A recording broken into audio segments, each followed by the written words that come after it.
Mindanao guys. Ito pala si Oscar guys, ang batang taga Agusan guys.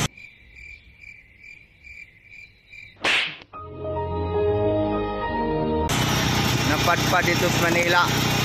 At ito guys, naring kamot mayo guys, kay parang padang mga kwarta. Pada ito sa gugas sa iyang tatay sa probinsya. Buutan kayo ng bata guys, si Oscar. Oscar guys, pero palahubog ni.